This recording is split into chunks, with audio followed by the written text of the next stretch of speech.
مگر ان جھاڑیوں کی آڑ لے کر فرار ہوا جا سکتا تھا۔ جھاڑیوں کے اختتام پر ڈھلان تھی، وہاں پہنچ کر بندہ یوں بھی نظروں سے اوجھل ہو جاتا تھا، لیکن یہ سب اس وقت ممکن تھا جب دشمن کو ہماری جگہ کے بارے میں پتہ نہ ہو۔ اب تو دشمن اس جانب متوجہ ہو گیا تھا اور یقیناً ہمارا تعاقب کر کے وہ آسانی سے ہمیں رستے میں ہی دھر لیتے۔ البتہ اگر ایک آدمی ان کے ساتھ فائر کا تبادلہ کرتا رہتا تو دوسرا آسانی کے ساتھ فرار ہو سکتا تھا۔ یہی سوچ کر استاد ہاشم نے مجھے بھگا دیا تھا۔ رستے میں یہ سوچ میرے دماغ میں سرگردہ رہی کہ استاد ہاشم وہاں سے کیسے بھاگے گا، کیونکہ وہ جھوٹ نہیں بولا کرتا تھا۔ اس نے بڑے اعتماد سے کہا تھا کہ اسے ایک دوسرا راستہ معلوم ہے اور مجھ سے وعدہ بھی کیا تھا کہ وہ زندہ رہے گا۔ جھاڑیوں کا علاقہ میں نے جھک کر دوڑتے ہوئے طے کیا تھا، مگر ڈھلان سے اترتے ہی میں سیدھا کھڑا ہو کر بھاگ پڑا۔ اس نشیب میں میں اندھا دھند ہونے والے فائر سے محفوظ تھا۔ گزشتہ رات کی پناہ گاہ تک میں بغیر رکے بھاگتا چلا گیا۔ وہ جگہ کارروائی کے علاقے سے قریباً 3 کلومیٹر کے فاصلے پر تھی۔ تمام رستے میرے کانوں میں مسلسل فائرنگ کی آواز گونجتی رہی تھی۔ اس کا مطلب یہی تھا کہ استاد ہاشم مقابلے پر ڈٹا ہوا ہے۔ مگر جب میں اپنی پناہ گاہ سے فرلانگ بھر کے فاصلے پر پہنچا تو ایک دم فائرنگ کا سلسلہ موقوف ہو گیا۔ میں جھاڑیوں میں چھپی چھوٹی سی کھو میں گھس گیا اور استاد ہاشم کا انتظار کرنے لگا۔ نامعلوم کیوں میرا دل بیٹھا جا رہا تھا۔ میری پریشان سوچوں میں مختلف خیالات سرگرداں تھے۔ استاد ہاشم وہاں سے کیسے فرار ہوگا؟ دشمن کو کیسے چکما دے گا؟ کہیں دشمن اس کا تعاقب کرتے ہوئے اس ٹھکانے تک تو نہیں پہنچ جائے گا؟ اور کیا مجھے وہیں بیٹھ کر اس کا انتظار کرنا چاہیے یا چھپنے کے لیے جگہ تبدیل کر لینی چاہیے؟ اچانک میرے ذہن میں خیال آیا کہ کہیں ایسا نہ ہوا ہو کہ استاد ہاشم کو فرار کا جو راستہ معلوم ہے وہ کسی اور سمت کو جاتا ہو، اور اسی لیے تو استاد نے مجھے رستے کا نقشہ دیا تھا۔ میں نے جیب سے استاد کا دیا ہوا کاغذ نکال کر کھولا اور میری آنکھیں حیرت سے پھیل گئیں۔ اس کاغذ میں اسنائپر رائفل کی فائرنگ پن لپٹی ہوئی تھی۔ استاد ہاشم نے سچ کہا تھا کہ اس کی رائفل فائر کے قابل نہیں ہے۔ یہ علیحدہ بات کہ وہ خرابی اس کے اپنے ہاتھوں کی پیدا کی ہوئی تھی۔ رائفل کی فائرنگ پن کاغذ میں بند کر کے اس نے مجھے واضح اشارہ دیا تھا کہ مجھے اس کی غلط بیانی کے بارے میں معلوم ہو جائے اور میں یقین کر لوں کہ وہ اپنے ملک پر قربان ہو گیا ہے، لیکن اس طرح کہ اپنے زیر کمان کی جان کو بچا گیا تھا۔ اس وقت مجھ پر خود بخود اس کی آخری گفتگو کی گتھیاں کھلتی چلی گئیں۔ اس نے اپنی رائفل یہ کہہ کر میرے حوالے کی تھی کہ رائفل خراب ہے، لیکن اس کے ساتھ اس خرابی کا علاج بھی میرے حوالے کر دیا تھا۔ اور یہ تو آپ جانتے ہیں کہ ہر سنائپر ریٹائر ہوتے وقت اپنی رائفل اپنے جانشین کے حوالے کرتا ہے۔ اس نے بھی یہی کیا، مگر مجھے شک بھی نہ ہونے دیا۔ پھر اس نے کہا کہ مجھے دوسرا راستہ معلوم ہے، اور وہ دوسرا راستہ ایک ایسی سمت کو جاتا تھا جہاں سے لوٹنا ممکن نہیں۔ اور پھر اس نے وعدہ کیا تھا کہ وہ مرے گا نہیں، اور یقیناً شہید مرا نہیں کرتے۔ ہاں ذیشان، وہ آج بھی زندہ ہے، مجھے اپنے ارد گرد محسوس ہوتا ہے۔ اس کی شہادت کے بعد دشمن کو خود بخود یقین آ گیا تھا کہ وہ بدلہ لے چکے ہیں، مگر جہاں بھی استاد چال چل گیا تھا اس نے میرے ہاتھ سے دشمن کا خاتمہ کرایا تھا اور میں محفوظ تھا۔ جہاں بھی دشمن کو شکست ہوئی تھی مجھے شدت سے رونا آیا اور میں اس دھوکے باز کو یاد کر کے رو پڑا۔ وہ مجھ سے اچھا نشانے باز تھا، اس کا تجربہ بہت زیادہ تھا۔ جانے کیوں اس نے ایک بہترین نشانے باز کو ایک نئے اور نا تجربہ کار سنائپر کے لیے قربان کر دیا۔ یقیناً میں اسے اکیلا چھوڑ کر کبھی نہ جاتا اگر وہ مجھے دھوکے میں نہ رکھتا۔ اس نے کوئی جھوٹ نہیں بولا مگر مجھے دھوکا ضرور دیا تھا۔ آج تک اس دھوکے باز کو نہیں بھلا سکا۔ استاد صادق کی آواز میں شامل دکھ میری آنکھیں بھی بھگو گیا تھا۔ میں بس خاموش بیٹھا اس کے محترم استاد کے متعلق سوچتا رہا۔ کچھ باتیں ایسی تھیں کہ استاد صادق نے مجھے نہیں بتائی تھی، مگر مجھے خود بخود ان کا اندازہ ہو گیا تھا۔ استاد ہاشم نے اپنی واٹر بوتل اور پستول یہ کہہ کر استاد صادق کے حوالے کر دی تھی کہ یہ وزنی ہے، مگر اصل وجہ اور تھی۔ وہ اپنے حصے کا پانی اپنے شاگرد کے حوالے کرنا چاہتا تھا۔ اسی طرح پستول اور اس کے اضافی راؤنڈ بھی رستے میں استاد صادق کے کام آ سکتے تھے۔ رات کو سوتے ہوئے بھی میری سوچ میں استاد ہاشم اپنے اندیکھے خد و خال کے ساتھ سرگردہ رہا۔ صبح صادق کو اٹھ کر ہم نے اپنی فطری ضروریات کو پورا کیا۔ آج میں ان درختوں سے زیادہ دور نہیں گیا تھا۔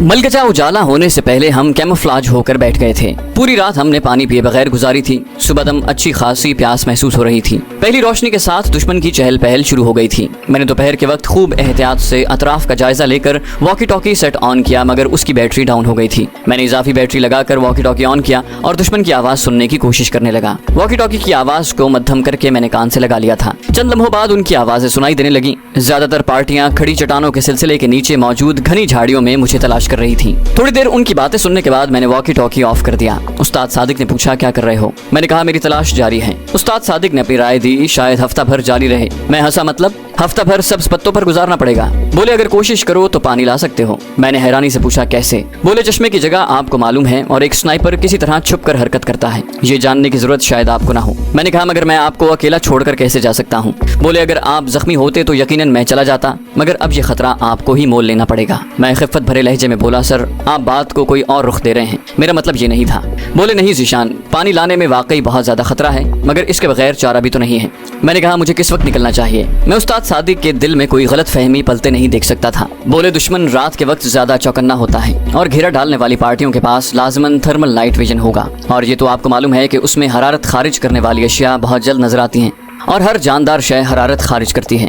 یہاں آپ کو بتاتے چلیں کہ نائٹ ویژن سائٹ کی اب تک 3 اقسام آ چکی ہیں۔ پہلی قسم انفراریڈ کے اصول پر کام کرتی ہے، اس کا دکھاؤ بہت محدود تھا، آج کل اس کا استعمال متروک ہو چکا ہے۔ دوسری قسم اس سے بہتر ہے اور روشنی کے اصول پر کام کرتی ہے، یعنی چاند ستاروں کی روشنی کو بڑھا کر دکھاتی ہے۔ اور تیسری جو سب سے بہتر ہے تھرمل امیجنگ، وہ حرارت کے اصول پر کام کرتی ہے۔ میں نے کہا یعنی مجھے ابھی روانہ ہونا چاہیے۔ میں نے کلائی پر بندھی گھڑی پر سے کپڑا ہٹا کر وقت دیکھا، دن کے 1:30 بج رہے تھے۔ بولے بالکل، گھیرا ڈالنے والی پارٹی دن کو اتنی چوکنی نہیں ہوگی اور مجھے امید ہے کہ شمال کی جانب سے آپ بآسانی نکل سکتے ہیں، ان کا زیادہ دھیان مشرقی اور جنوبی سمت میں ہوگا۔ میں نے کہا لیکن تلاشی والی پارٹیاں تو چوکنی ہوں گی نا؟ میں نے ایک اہم نقطے کی جانب ان کی توجہ مبذول کروائی تو پھر وہ مستفسر ہوئے۔ پھر ایسا ہے کہ صبح صادق کے وقت نکلنا بہتر رہے گا، اس وقت پہرے دار عموماً سستی اور کاہلی کا شکار ہوتے ہیں۔ گڈ، اس نے تحسین آمیز لہجے میں کہا۔ میں نے کہا یعنی آپ مجھ سے متفق ہیں؟ بولے 100%۔ میں نے حیرانی سے پوچھا تو ابھی جانے کے حق میں کیوں دلائل دے رہے تھے؟ بولے بس آپ کو جانچنا تھا۔ میں نے کہا شکر ہے میں آپ کے معیار پر پورا اترا۔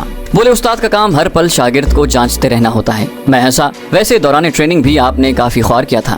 بولے ہماری وہی سختی آج آپ کو ان حالات کا سامنا کرنے کا حوصلہ دیے ہوئے ہیں۔ میں نے کہا بالکل صحیح کہا سر، مگر استاد صادق نے جواب دینا ضروری نہ سمجھا۔ منصوبہ طے ہو گیا تھا، بس عمل کرنا باقی تھا۔ پیاس کی وجہ سے کچھ کھانے کو جی نہیں چاہ رہا تھا۔ شام کے وقت میں نے ایک بار پھر دشمن کی باتیں سنی، انہیں اکٹھا ہونے کا حکم دیا جا رہا تھا۔ میں رات کو کوشش کے باوجود بہت تھوڑی نیند لے سکا تھا۔ پیاس کی زیادتی اور پھر آنے والے جاں گسل لمحات کے خیال نے مجھے بے چین رکھا ہوا تھا۔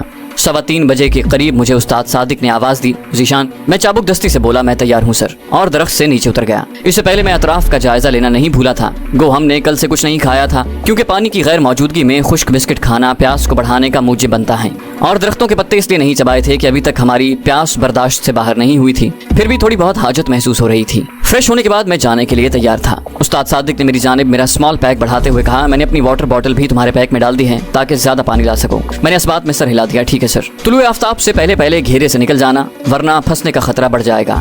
استاد صادق نے مجھے آخری نصیحت کی اور میں نے فی امان اللہ سر کہہ کر اپنی رائفل کندھے سے لٹکائی۔ گلاک 19 پسٹل میں نے ہاتھ میں تھام لیا تھا کیونکہ سنائپر رائفل کو اسالٹ رائفل کے طور پر استعمال کرنا بے وقوفی ہے۔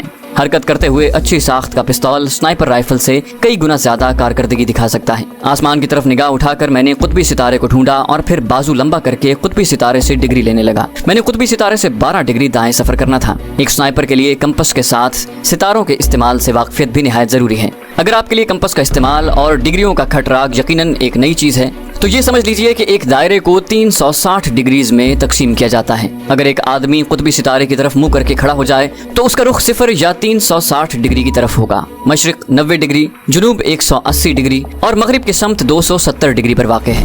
ہر سمت کے درمیان 90 ڈگری کا فرق ہے۔ کمپس پر یہ تمام ڈگریاں درج ہوتی ہیں اور کسی بھی ڈگری پر سفر کرنے کے لیے بس کمپس کی سوئی کو مطلوبہ ڈگری کی طرف کر کے چل پڑنا ہوتا ہے، جبکہ ستاروں کی مدد سے سفر کرنے کے لیے ستاروں کے طلوع اور غروب ہونے کا علم اور آسمان پر مطلوبہ ستارے کی جگہ کا پتہ ہونا بہت ضروری ہوتا ہے۔ تمام ستاروں میں فقط قطبی ستارہ ایسا ہے جو اپنی جگہ نہیں بدلتا اور ہر وقت قطب شمالی کی طرف چمکتا رہتا ہے۔ باقی ستارے مشرق سے طلوع ہو کر مغرب میں غروب ہوتے ہیں، البتہ ہر ستارے کا راستہ الگ الگ ہوتا ہے۔ کوئی جنوب مشرق سے طلوع ہوتا ہے تو کوئی شمال مشرق سے اور کوئی عین مشرق کی سمت سے۔ میں نے چونکہ شمال کی جانب سفر کرنا تھا اس لیے مجھے اتنی تگ و دو نہیں کرنی پڑی تھی، بس قطبی ستارے کو دیکھا، ہاتھ کی مدد سے 12 ڈگری کے فاصلے کا اندازہ کیا اور چل پڑا۔